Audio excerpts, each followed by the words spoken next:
તો આજે આપણે રવા કેક એટલે કે સૂજીની કેક બનાવીશું, જે ઘરે ઓવન વગર પેનમાં કે કુકરમાં તમે ઘરે આસાનીથી બનાવી શકો છો અને આનો ટેસ્ટ પણ બાળકોને ખૂબ જ ગમે છે. તો એકદમ બહાર જેવી જ આ રવાની કેક બને છે. તો ચાલો રવા કેક બનાવીએ. તો રવા કેક બનાવવા માટે અહીંયા 1 કપ દૂધ લીધેલું છે, 1 વાટકી ઝીણો રવો, તે જ વાટકી અડધી વાટકી ખાંડ અને અડધી વાટકી તેલ ઉમેરીશું. તો હવે એક બાઉલ લઈએ, તેમાં આપણે 1 કપ દૂધ લઈશું. જે નોર્મલ ટેમ્પરેચરવાળું હોય તેવું જ લેવાનું. ઠંડા દૂધનો આપણે ઉપયોગ નથી કરવાનો, નહીંતર રિઝલ્ટ સારું નહીં આવે. હવે અડધી વાટકી ખાંડ ઉમેરીશું અને ખાંડને બીટર વડે ઓગાળી લઈશું. હવે આમાં અડધી વાટકી તેલ ઉમેરીશું. તો અહીંયા તમે તેલની જગ્યાએ ઘીનો પણ ઉપયોગ કરી શકો છો. તો અહીંયા તેલમાં ફીણા આવે ત્યાં સુધી આપણે તેલને ફેટવાનું છે. તો અહીંયા આપણે કોઈપણ પ્રકારનું તેલ તમે યુઝ કરી શકો, પણ ફક્ત શીંગ તેલનો ઉપયોગ નહીં કરતા, કારણ કે શીંગ તેલનો ફ્લેવર છે તો તે કેકમાં બેસી જશે તેના માટે.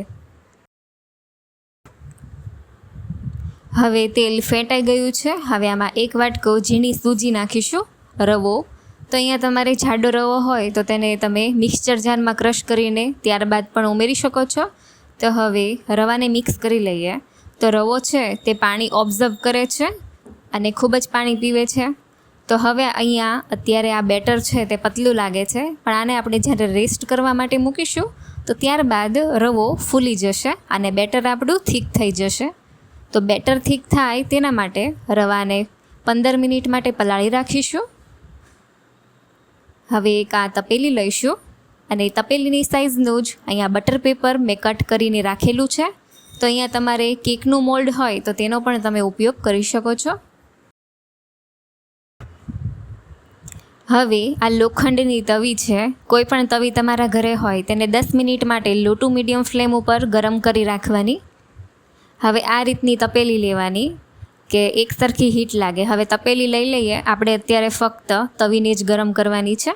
હવે આ તૂટી ફૂટી છે તેને કોર્નફ્લોર વડે કોટિંગ કરી લઈએ, કારણ કે જ્યારે આપણે તૂટી ફૂટી બેટરમાં ઉમેરીશું તો એક જગ્યાએ બેસી ન જાય તે માટે આવું કરવાનું. હવે 15 મિનિટ બાદ આપણું બેટર સારી રીતના ફૂલી ગયું છે અને થીક થઈ ગયું છે.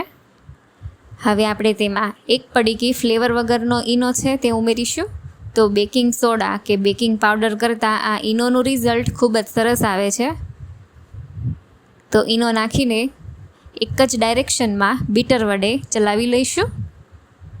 હવે કેકમાં આ તૂટી ફૂટી ઉમેરી દઈએ. હવે કેકનો સ્વાદ વધારવા માટે 3 થી 4 નંગ ઇલાયચી છે તેનો પાવડર ઉમેરીશું. હવે બધી વસ્તુને સારી રીતના મિક્સ કરી લઈએ. હવે આ બેટરને તપેલીમાં ભરી લઈશું. હવે આ તપેલીની ઉપર ચેરી અને બદામની કતરણ વડે ગાર્નિશ કરી લઈએ. હવે તવી ઉપર તપેલી મૂકીશું અને તેની ઉપર બીજી ઊંધી તપેલી વાળીશું અને કેકને પૂરી 1 કલાક માટે આપણે શેકાવા દઈશું. તો અહીંયા વચ્ચે 45 મિનિટે હું અહીંયા ચેક કરું છું. તો આ રીતે સ્ટીક છે તે એકદમ કોરી આવી છે. આનો મતલબ આપણી કેક અંદર સુધી શેકાઈ ગઈ છે.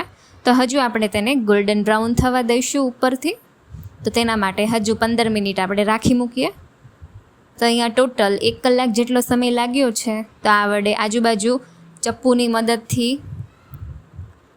ત્યારબાદ આ રીતે તપેલીને ડીશમાં ઊંધી કરીશું. તો હવે આપણી કેક સારી રીતના બેક થઈ ગઈ છે. તો તમે જોઈ શકો છો કેટલી સરસ ફૂલી છે અને એકદમ સ્પોન્જી થઈ છે, બહાર જેવી જ. તો અહીંયા હું તમને કેક કટ કરીને બતાવું છું. તો એકદમ સરસ રીતે કેક બની છે. તો તમે પણ જો આવી રીતના કેક ઘરે ક્યારેય ટ્રાય ન કરી હોય તો તમે બનાવજો, ખૂબ જ સરસ કેક બને છે. અને તમને આ વિડીયો ગમ્યો હોય તો વિડીયોને લાઇક કરી દેજો, શેર કરજો અને મારી ચેનલને હજુ સુધી સબસ્ક્રાઈબ ના કર્યું હોય તો સબસ્ક્રાઈબ કરી દેજો.